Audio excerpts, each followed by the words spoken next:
নমস্কার বন্ধুরা, আজকের ক্লাসটাতে যে অঙ্কগুলো আমরা করব সেগুলো পরীক্ষায় কিন্তু বারবার ধরে আসছে। হুবহু এই টাইপের অঙ্ক কমন পাবে। এবং গোটা ক্লাসটাতে প্রথমে আমরা অঙ্কের কনসেপ্টটাকে বুঝে নেব, তার জন্য একটু সময় লাগবে, এবং তারপরেই ট্রিক দিয়ে কিভাবে সহজে সমাধান করা যায় সেই বিষয়টা আমরা দেখব। অর্থাৎ গোটা ক্লাসটাতে আজকে 20খানা অঙ্ক আছে।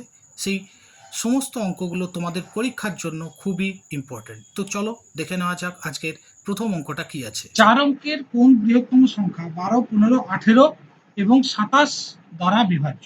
তো আমরা কি করব, প্রথমে এই যে সংখ্যাগুলো আছে অর্থাৎ 12, 15, 18 এবং 27 এদের লসাগু বার করব। লসাগু বার করার জন্য তোমাদের বলেছি প্রথমেই সবচেয়ে বড় সংখ্যা নিয়ে নাও 27। এরপর কি করব, 18 মানে কি 9 ইন্টু 2, 18 মানে 9 ইন্টু 2, আর 27 মানে 9 ইন্টু 3, তাহলে 9 তো আছেই, 2টা এক্সট্রা নিতে হলো, ঠিক তো? আচ্ছা 15 মানে 3 ইন্টু 5, 3 তো 27 পাবো, তাহলে একটা 5 নিতে হয়। 12, 12 মানে কিন্তু 3 ইন্টু 2 ইন্টু 2, ঠিক না? 3 ইন্টু 2 ইন্টু 2, এটা আমরা বলতে পারি 3 গুণ 2 গুণ 2, 3 তো 27 পাচ্ছি, একটা 2 পাচ্ছি, তাহলে আর একটা 2 নিতে হয়। দেখো এগুলো গুণ করলে কত হচ্ছে, 5 2 10 2 20, 20 ইন্টু 27 540। আমরা কি করবো এরপর, 540 দিয়ে 4 অঙ্কের বৃহত্তম সংখ্যা অর্থাৎ 4টা 9কে ভাগ করবো, ঠিক? দেখো তাহলে 540 একেই যাবে, 540, তাহলে এখানে থাকলো 9, এটা 5, এটা 4, তারপর আবার একটা 9 নামিয়ে দিলাম।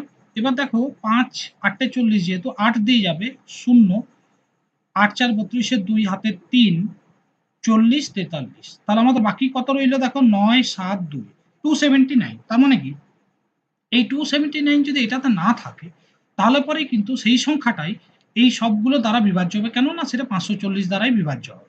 তাহলে আমরা কি করব, এই 9999 থেকে 279 বাদ দিয়ে দেবো। দেখো কত হচ্ছে, 0279, ফলে আমাদের অঙ্কটার অ্যান্সার হয়ে গেল 9720। তার মানে অপশন বি হয়ে গেল তোমাদের প্রপার অ্যান্সার। নেক্সট অঙ্কটা দেখো, বলছে দুটো সংখ্যার লসাগু হচ্ছে 48, সংখ্যা দুটোর অনুপাত 2:3, তাদের যোগফল কত? তাহলে যেহেতু অনুপাত 2:3, একটা সংখ্যা আমি 2h আর একটা সংখ্যা 3h ধরতে পারি। তো বলো তাহলে এদের লসাগু কি হবে? h তো কমন আছে, একটাতে আছে 2 আর একটা আছে 3, তাহলে এইটা হবে লসাগু। সেই লসাগু বলেছে 48, তাহলে h কত হবে, 3 2 6, 8 48, h হলো 8। এবারে ওই সংখ্যা দুটোর যোগফল জানতে চাইছে, তাহলে একটা সংখ্যা 2h আর একটা 3h, যোগ করলে কত পাই, 5h, যেখানে h কত 8, তাহলে 5 ইন্টু 8 মানে হলো 40, তাহলে ওই সংখ্যা দুটোর যোগফল কত, 40, তার মানে অপশন সি হয়ে গেল তোমাদের অ্যান্সার। নেক্সট অঙ্কটা বলছে 950 টাকা এবিসির মধ্যে 5:11:3 অনুপাতে ভাগ করা হলো, সি কত পাবে? টোটাল কত টাকা শেয়ার হয়েছে, 950 টাকা। তার মধ্যে সি এর অনুপাত, এটা এ এটা বি এটা সি এর অনুপাত, সি এর অনুপাতের জন্য 3 ওপরে নেবো, নিচে এই 3টে যোগ করবো, 5 11 16 আর 3 19, 19 দিয়ে কাটো, 19 5 95, শূন্য 150, 50 ইন্টু 3 মানেই 150। তাহলে এখানে দেখো সি এর অনুপাত কি হবে, বা সি এর লসাগু কি এখানে সি এর শেয়ার কত হবে, 150, অর্থাৎ অপশন বি হয়ে যাচ্ছে তোমাদের প্রপার অ্যান্সার। নেক্সট অঙ্কটা দেখো, বলছে প্রতি যাত্রার বাস ভাড়া থেকে আয় 100 টাকা, তাহলে একবারে 100 টাকা আয় হয়।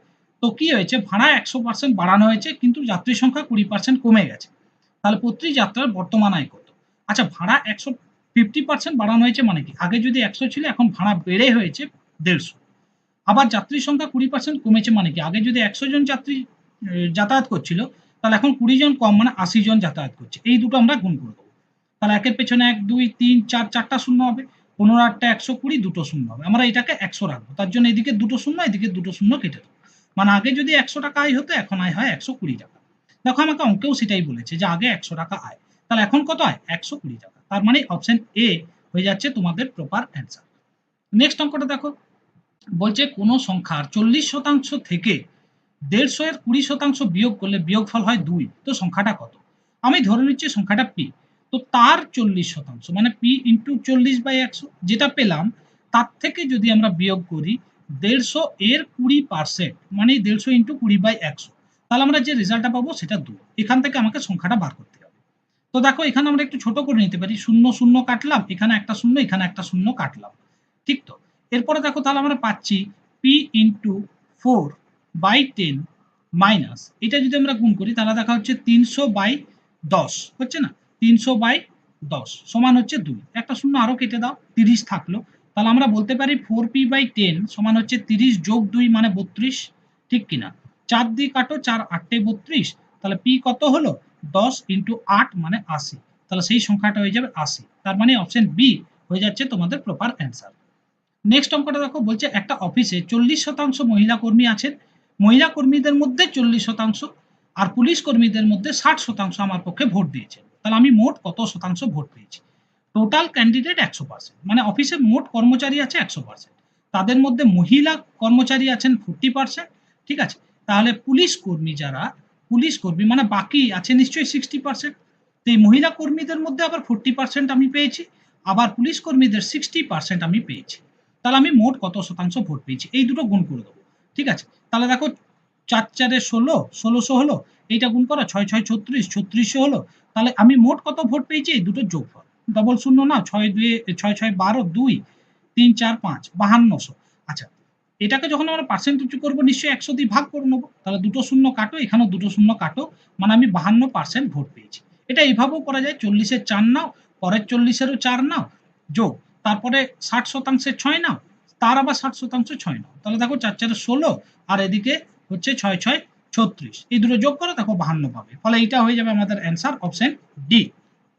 নেক্সট অঙ্কটা দেখো কি বলেছে, বলছে স্থির জলে নৌকার গতিবেগ 7 কিলোমিটার প্রতি ঘন্টা। স্রোতের গতিবেগ 2 কিলোমিটার প্রতি ঘন্টা হলে স্রোতের অনুকূলে 108 মিটার যেতে কত সময় লাগবে? আমরা কি জানি অনুকূলে বেগ সমান কি হয়? নৌকার বেগ যোগ স্রোতের বেগ। যেখানে নৌকার বেগ বলছে 7, স্রোতের বেগ 2, তাহলে অনুকূলে বেগ কত? 9 কিলোমিটার প্রত্যেক ঘন্টা। এক এক ঘন্টায় 9 কিলোমিটার যায়, যেতে হবে 108 কিলোমিটার। তা আমরা জানি টাইম সমান হচ্ছে ডিস্টেন্স বাই স্পিড। তাহলে 108 কিলোমিটার ডিস্টেন্স যেতে হবে, যেখানে স্পিড হচ্ছে 9 9 করে। তাহলে 9 দিয়ে কাটো, 9 কে 9, 9 2 18, 12 ঘন্টা তার টাইম লাগবে। ফলে অপশন সি হয়ে গেল প্রপার অ্যান্সার। নেক্সট অঙ্কটা দেখো, বলছে স্থির জলে নৌকার গতিবেগ 5 কিলোমিটার প্রত্যেক ঘন্টা, স্রোতের গতিবেগ 3 কিলোমিটার প্রত্যেক ঘন্টা, স্রোতের প্রতিকূলে, এখানে কিন্তু প্রতিকূলে বলেছে, 49 কিলোমিটার যেতে কত সময় লাগবে? তো আমরা প্রতিকূলে বেগ কি জানি? নৌকার বেগ বিয়োগ স্রোতের বেগ। তো এখানে নৌকার বেগ বলেছে 5, স্রোতের বেগ বলেছে 3, তাহলে বিয়োগ করলে পাচ্ছি 2 কিলোমিটার প্রত্যেক ঘন্টা। এই বেগটা নিয়ে যেতে হবে 49 কিলোমিটার। আমরা জানি টাইম সমান ডিস্টেন্স বাই স্পিড। ডিস্টেন্স কত? 49 কিলোমিটার যেতে হবে 2 কিলোমিটার বেগে। তাহলে কত সময় লাগবে? 49/2। ফলে এখানে আমাদের option D, none of this, হয়ে যাবে অঙ্কটার অ্যান্সার। নেক্সট অঙ্কটা এরপর আমরা চলে আসবো। দেখো পরের অঙ্কটা বলেছে এক অসৎ ব্যবসায়ী 20% লাভে একটা দ্রব্য বিক্রি করে এবং দ্রব্যটাতে ওজনে 25% কম দেয়, তাহলে ব্যক্তির শতকরা লাভ কত? তাহলে ব্যক্তিটা দুভাবে লাভ করছে। এক, কি করছে, 20% এমনিতেই পার্সেন্টেজে লাভ কামাচ্ছে পয়সার উপরে, মানে 100 টাকাটা 120 টাকা বিক্রি করছে, আবার ওজনও 25% লাভ করছে। তাহলে তার সামগ্রিক লাভ কত? আমরা জানি সামগ্রিক লাভের জন্য a plus B plus AB by 100 বসিয়ে দিতে হয়। যেখানে এ হচ্ছে 20 আর বি হচ্ছে 25, বসাও। এটা 20, বিটা হলো 25, এখানেও বসাও, এ 20, বি 25, ডিভাইড বাই 100, কাটাকাটি করো, 20 5 100, 5 5 25, তাহলে আমাদের কত হলো? 20 যোগ 25 যোগ 5, তাহলে আমাদের হচ্ছে 30, আর 20 মানে 50। তাহলে তার সামগ্রিক লাভ কত? 50%, মানে অপশন এ হয়ে যাচ্ছে তোমাদের অ্যান্সার। নেক্সট অঙ্কটা দেখো, বলছে একটা বিদ্যালয়ে যত সংখ্যক ছাত্রছাত্রী আছে প্রত্যেকে তত সংখ্যক 50 পয়সা করে দেওয়ায় মোট 18,000 টাকা চাঁদা উঠেছে। ছাত্রছাত্রীর সংখ্যা কত? আমি ধরে নিচ্ছি ছাত্রছাত্রীর সংখ্যা এক্স। তাহলে সবাই কত করে দিয়েছে? 50x, বুঝলে? এক্স জন প্রত্যেকজনই 50 পয়সা করে দিয়েছে, তাহলে মোট কত পয়সা উঠবে? X into 50x। ধরো 7 জন আছে, তারা প্রত্যেকেই 50 করে করে দিয়েছে, তাহলে তারা অ্যাকচুয়ালি যতজন আছে তত করে দিয়েছে, মানে 50 পয়সা করে 7 জন আছে, তাহলে 350 করে প্রত্যেকে দিয়েছে। ঠিক তেমনি এক্স জন আছে, প্রত্যেকে 50 পয়সা করে দিয়েছে, তাহলে মোট এক্স ইন্টু 50x এত পয়সা উঠলো। এখানে দেখো টোটাল চাঁদা 1800 টাকা, তাহলে এটাকেও আমাকে নিশ্চয়ই পয়সা করতে হবে। পয়সা করতে হলে নিশ্চয়ই 100 দিয়ে গুণ করবো, 50 দিয়ে কাটো 2, তাহলে দেখো থাকছে এদিকে এক্স ইন্টু এক্স মানে এক্স স্কোয়ার, এখানে 1800 ইন্টু 2 মানে 3600, তাহলে এক্স কত হবে? 3600 বর্গমূল, 6 6 36, তাহলে হলো 60। ফলে আমাদের ছাত্রছাত্রীর সংখ্যা কত? 60, মানে অপশন বি হয়ে যাচ্ছে তোমাদের প্রপার অ্যান্সার। নেক্সট অঙ্কটা দেখো, পরের অঙ্কটা বলেছে 17 20 23 26 29, তোমাদের একটা সেটে আমি বলেছি, দেখো এগুলো সব পরপর বিজোড়, জোড় বিজোড় বেশ কিছু মিলিয়ে আছে, 17 20 23 26 29, ঠিক কিনা?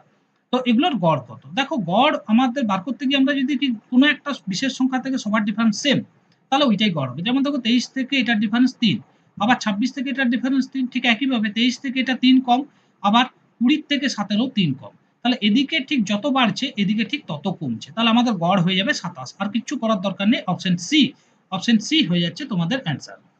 নেক্সট অঙ্কটা দেখো, বলছে যদি কোনো আসল 12 বছরের সুদে আসলে 4 গুণ হয় তাহলে বার্ষিক সুদের হার। দেখো বার্ষিক সুদের হার বার করতে হলে আমরা কি করবো জানো, কত গুণ হচ্ছে 4 গুণ, তার থেকে 1 বিয়োগ করে দেবো, যা পেলাম তাকে 100% দিয়ে গুণ করবো। এরপর যত বছর ধরে টাকাটা খাটছে 12 সেটা দিয়ে ভাগ করবো। যদি 5 গুণ হতো তাহলে 5 মাইনাস 1 করতাম ইন্টু 100। তাহলে দেখো 4 মাইনাস 1 মানে 3, 3 গুণ 100/12। তাহলে আমরা 300 কে 12 দিয়ে ভাগ করলেই পার্সেন্টেজ পেয়ে যাবো। 12 2 24, 12 5 60। তাহলে আমাদের রেট অফ ইন্টারেস্ট কত, 25%, মানে অপশন এ হয়ে গেল তোমাদের অ্যান্সার। নেক্সট অঙ্কটা কি বলেছে দেখো, বলছে একটা কাজ এ 50 দিনে করতে পারে আর বি করতে পারে 10 দিনে। দুজনে একসাথে কাজ শুরু করেছে, দিয়ে 5 দিন পর এ চলে যাচ্ছে। অবশিষ্ট কাজ বি এর করতে কতদিন সময় লাগবে? এই দুটো লসাও কত, 50, 50 একে 50, 10 পাঁচে 50। তাহলে দুজনে মিলে একসাথে কাজ শুরু করেছিল, এ বি মিলে দিয়ে 5 দিন করেছে। আমরা দেখবো 5 দিনে দুজনে মিলে কতটা করেছে। এ করে 1 ইউনিট করে প্রত্যেক দিন, বি করে 5 ইউনিট করে, টোটাল 5 দিন কাজ হয়েছে। তাহলে অ্যাকচুয়ালি 6 ইন্টু 5 মানে টোটাল 30 ইউনিট কাজ আমাদের হয়ে গেছে। আর মোট কাজ কত, অবশ্যই 50 ইউনিট। তাহলে 50 ইউনিটের মধ্যে 30 ইউনিট যদি হয়ে যায়, বাকি আছে 20 ইউনিট কাজ। সেই কাজটা কে করবে, বি একা। বি এক এক দিনে কত করে, 5 ইউনিট। তাহলে 20 ইউনিট করতে কত দিন সময় লাগবে, 20/5 মানে 4 দিন। তাহলে আমাদের অপশন বি হয়ে যাচ্ছে অ্যান্সার। নেক্সট অঙ্কটা দেখো, বলছে বর্তমানে পিতার বয়স পুত্রের বয়সের 5 গুণ। 7 বছর পর পিতার বয়স পুত্রের বয়সের 4 গুণ হবে। বর্তমানে পুত্রের বয়স কত? তাহলে এইটা হচ্ছে বর্তমানে ফাদার এবং সান এই দুটোর রেশিও। কি বলেছে, এই মুহূর্তে পিতার বয়স পুত্রের বয়সের 5 গুণ। তাহলে পুত্র যদি 1 হয়, পিতা হচ্ছে 5। 7 বছর পরে যদি আমরা যাই, তাহলে পুত্রের বয়সের 4 গুণ হয়ে যাবে, মানে পুত্র তখন যদি 1 থাকে, পিতা হয়ে যাবে 4। তাহলে আমরা কি করি, এই দুটো ডিফারেন্স নিই। এই দুটো ডিফারেন্স কত, 4। এই নিচের পুরোটাকে 4 দিয়ে গুণ করবো। আবার এই দুটো ডিফারেন্স কত, 4 আর 1 এর ডিফারেন্স 3। তাহলে এই পুরোটা 3 দিয়ে গুণ করো। 5 3 15, 3 1 কে 3, 4 দিয়ে গুণ করো, 4 4 16, 4 1 কে 4। তাহলে দেখো এখানেও 1 রেশিও বাড়লো, এখানেও 1 রেশিও বাড়লো, বৃদ্ধি পেলেও 1 রেশিও। কেন, কারণ আমি 7 বছর এগিয়ে গেছি। তাহলে 1 রেশিওর ভ্যালু কত, 7। এবারে দেখো এইটা ফাদারের বয়স ছিল আর এটা সানের বয়স ছিল, বর্তমান বয়স, এটা তো বর্তমানের ঘর। তাহলে আমাকে যদি পুত্রের বর্তমান বয়স বলে, তাহলে কত হবে, 3 রেশিও, যেখানে 1 রেশিও 7। তাহলে 3 রেশিও 3 টু 7 মানে 21 বছর। তাহলে পুত্রের বর্তমান বয়স 21 বছর, মানে অপশন ডি হয়ে যাচ্ছে তোমাদের অ্যান্সার। নেক্সট অঙ্কটা দেখো, এখানে বলেছে 0.89, 0.89, 0.89 মাইনাস 0.64, 0.64, 0.64। তাহলে দেখো আগে এইটুকুই ভাবি, তিনটে 0.89 গুণ আছে, তার মানে আমি এটাকে 0.89 এর হোল কিউব ভাবতে পারি, বিয়োগ তিনটে 0.64 গুণ আছে, তাহলে এটা 0.64 এর হোল কিউব ভাবতে পারি, ডিভাইড নিচে আছে দেখো 0.89 ইন্টু 0.89, তার মানে 0.89 এর হোল স্কোয়ার বলতে পারি, প্লাস পরেরটা দেখো 0.89 ইন্টু 0.64, ওটা ওইভাবেই লিখলাম 0.89 ইন্টু 0.64 যোগ, তারপরে দেখো 0.64 ইন্টু 0.64 মানে 0.64 এর হোল স্কোয়ার। ঠিক তো, এবার আমি যদি 0.89টাকে এ ভাবি আর 0.64টাকে যদি বি ভাবি, তাহলে এটা একটা অ্যালজেব্রিক ফর্মুলা আসবে। কেমন, এটা এ ভেবেছি তাহলে এ কিউব, বিয়োগ এটা বি ভেবেছি তাহলে বি কিউব, আর নিচে দেখো এটা এ তার স্কোয়ার এ স্কোয়ার, এটা এ ইন্টু বি মানে এ বি, আর তারপর একটা বি তার স্কোয়ার মানে বি স্কোয়ার। দেখো উপরেরটা আমি ভাঙলে একটা ফর্মুলা পাই, এ কিউব মাইনাস বি কিউবের ফর্মুলা হচ্ছে এ minus B into A square plus A B plus B square. নিচেও দেখো এই রাশিটাই আছে, এ square plus A B plus B square, ফলে এই রাশিটা আমার ক্যান্সেল আউট হয়ে গেল। তাহলে এই রাশিটা ক্যান্সেল আউট হয়ে গেলে পড়ে রইল জাস্ট এ মাইনাস বি, ব্যাস। এবারে এ বির মানগুলো বসিয়ে দাও, এ কত 0.89, বি কত 0.64, বিয়োগ করে দাও, তাহলে দেখো হচ্ছে 5 আর 2, তাহলে 0.25 মানে অপশন এ হয়ে গেল তোমাদের প্রপার অ্যান্সার। নেক্সট অঙ্কটায় আসি, দেখো পরের অঙ্কটা কি বলেছে, 6 6 6 6, চারটা 6 যোগ আছে, আমরা অবশ্যই বড়মাস রুল লাগাবো, এবং এখানে ব্র্যাকেট প্রথম আছে, ভাজিত 4 ডিভাইড বাই চারটা 4, এখানে কিন্তু ব্র্যাকেট নেই, 4 4 4 4 ভাজিত 4। তাহলে যেহেতু এখানে ব্র্যাকেট আছে, আগে ব্র্যাকেটের কাজটা করো।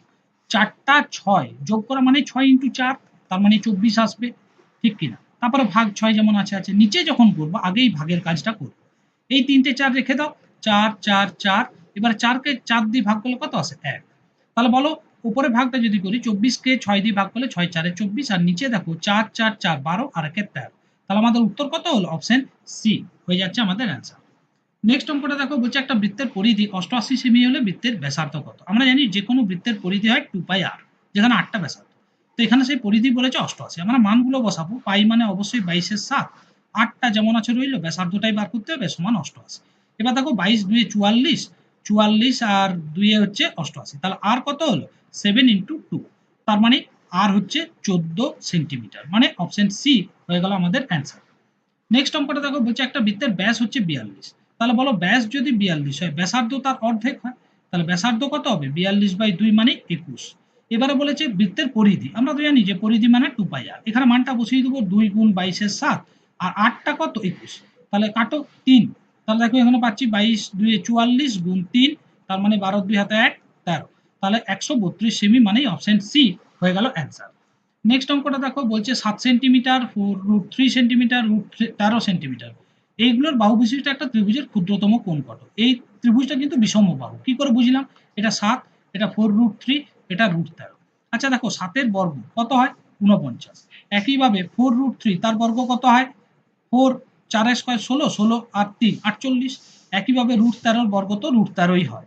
তো দেখো এখান থেকে আমি কোনো দুটো যোগ করে অন্যটাকে আনতে পারবো না, ধরো এই দুটো যোগ করলে পরেরটা আসবে না, এই দুটো যোগ করলে পরেরটা আসবে না, প্রথম আর তৃতীয় যোগ করলে মাঝেরটা আসবে না, তাহলে এটা সমকোণী নয়, ঠিক কিনা? অর্থাৎ বিষমবাহু ত্রিভুজ। তাহলে বিষমবাহু ত্রিভুজ হলে এদের কোনো অ্যাঙ্গেল 45 ডিগ্রি, 30 ডিগ্রি, 15 ডিগ্রি এগুলো জানা কোণ হবে না, ফলে অপশন ডি হয়ে যাবে আমাদের প্রপার অ্যান্সার। নেক্সট অঙ্কটায় আসি, দেখো পরের অঙ্কটা বলছে একটা পঞ্চভুজের অন্তঃকোণগুলোর অনুপাত 1:2:3:5:9 হলে ক্ষুদ্রতম অন্তঃকোণের মান কত? এখন দেখো যে কোনো বহুভুজের অন্তঃকোণের মান হয় 2n-4 সমকোণ, সমকোণ মানে ইন্টু 90 ডিগ্রি টোটাল কোণ। এখানে এটা পঞ্চভুজ, তাহলে এনটা 5 বসাও, 2 × 5 - 4 ইন্টু 90 ডিগ্রি, তাহলে দেখো কত হচ্ছে 10 - 4 গুণ 90 ডিগ্রি, তার মানে 6 গুণিত 90 ডিগ্রি, 9 6 54 540, তাহলে সব কোণগুলো মিলিয়ে হচ্ছে 540 ডিগ্রি, এবং তাদের অনুপাত কত 1:2:3:5:9, এদের মধ্যে ছোট কোণটা বার করতে বলেছে, অবশ্যই এই কোণটা ছোট হবে, টোটাল কোণ 540, তার মধ্যে প্রথম অনুপাতটা নাও উপরে 1, ছোটটা বার করতে হবে, বাকিগুলো যোগ করে নিচে লিখবো 5, 9 আর 5 14, 17 18 19 20, ঠিক কিনা? তাহলে দেখো আরেকবার 5 14 17 18 19 20, তাহলে 20 দিয়ে কাটলে হচ্ছে তোমার 0 0 কাটো, 2 দিয়ে কাটো 27 ডিগ্রি, ফলে আমাদের অঙ্কটার অ্যান্সার হয়ে যাবে 27 ডিগ্রি, ঠিক আছে? আচ্ছা এখানে আরেকটা কথা মাথায় রাখবে, এই যে কোণগুলোর অনুপাত সেগুলো কিন্তু অনেক সময় চেঞ্জ হতে পারে, ঠিক আছে? অনেক সময় চেঞ্জ হতে পারে, তো এখানে আমার 27 ডিগ্রি অ্যান্সার হবে, মানে অপশন ডি হয়ে যাবে তোমাদের প্রপার অ্যান্সার। হ্যাঁ। ওকে, 27 ডিগ্রি, ঠিক আছে?